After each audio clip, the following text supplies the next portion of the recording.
adapt to win. All right, so friends and family, and of course people that have either followed me on Twitter or liked me on Facebook. And by the way, if you haven't, right there, go get it. Still not too late. You guys well know that I've recently joined the gym. Now this is new to me. This is actually the first time I've joined the gym or I've worked out of the gym since I trained at gyms a few years ago.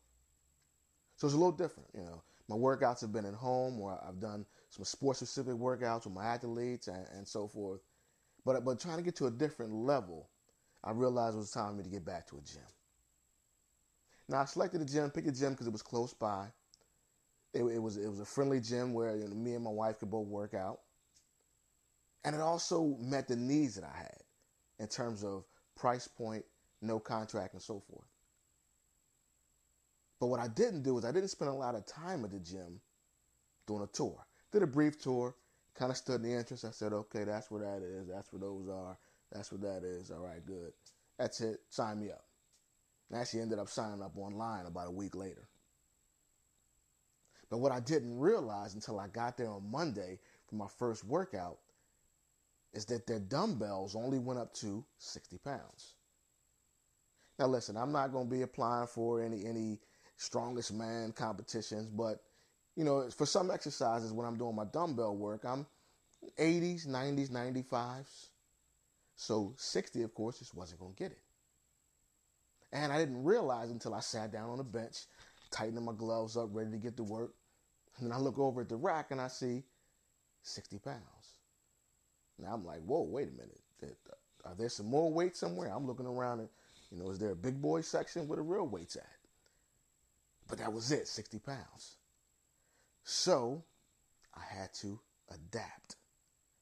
So what I had in my mind, my expectations of how my first workout was going to go, now it had to be modified. I had to adapt to a change. Now maybe that was a change that I could have foreseen had I done a deeper tour, walked around a little bit. It's no doubt. But a lot of times in life, things are going to happen. There'll be changes that we can't plan for. But my first point is this. Whenever change happens, and that's the only constant we know in life is that things will change. When change happens, you have to accept it. That's it. That's my first point. You have to accept the changes. Didn't have time to lament the fact that there weren't any more weights, get upset, get frustrated, or just deal with it in a sort of childish manner. I had to move on. I had to accept that change if, number one, I wanted to be successful, and number two, if I wanted to win. So the first point is, as change happens, we have to accept it. Leading to my second point. Once you accept the change, you have to come up with a reasonable alternative.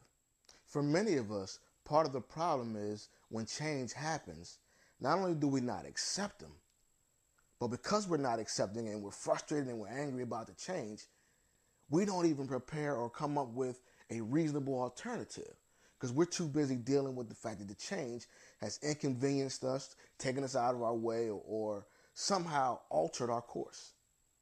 Let me give you an example. That person that has been going the same way to work for 5, 6, 7 years. They know what time to leave the house, to beat the traffic, stop off, grab their coffee, go their route, and get right to work. Do it at 8 o'clock, they get to work at 7:55. But what happens the day when there's construction on one of those roads, or a water main breaks, or something happens you couldn't plan for, couldn't foresee? You reach a roadblock. How do you deal with that? You got to accept it. And you have to come up with an acceptable or reasonable alternative. That's the only way to be successful. Which leads to my last part. My last point is, number one, after you accept the change and then come up with a reasonable alternative, you can't look back. Now, this is something that I've said on numerous videos because I'm a big proponent of moving forward. But in this case, you can't look back. And this is something that happens in relationships where someone has moved on, they're happy, but they're holding on to something that happened to them in their past. They're holding on to things that didn't work out the way they wanted to.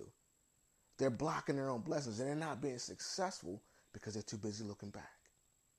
moving forward after you make those changes is one of the greatest things you can do if you want to be successful. The people that win, the people that are great, the people that are successful accept the change, come up with an alternative to allow them to still accomplish their goals and be successful, and then they move on and they don't look back. Now, in my case, I had to move on. Reason being is that was just one workout. There was other workouts coming along the week where I would have normally been using 80s or 90s or higher pound weight, and I had to adapt to those, or had to adapt to not having those weights.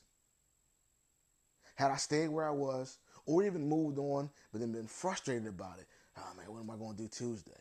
What am I going to do Thursday? I'm blocking my own success and potentially creating failures. And change happens. Sometimes change is a good thing. We need change to break up the monotony in our lives at times. But whether it's good or bad, we have to accept it, come up with a reasonable alternative, and once we do, continue to move forward and don't look back.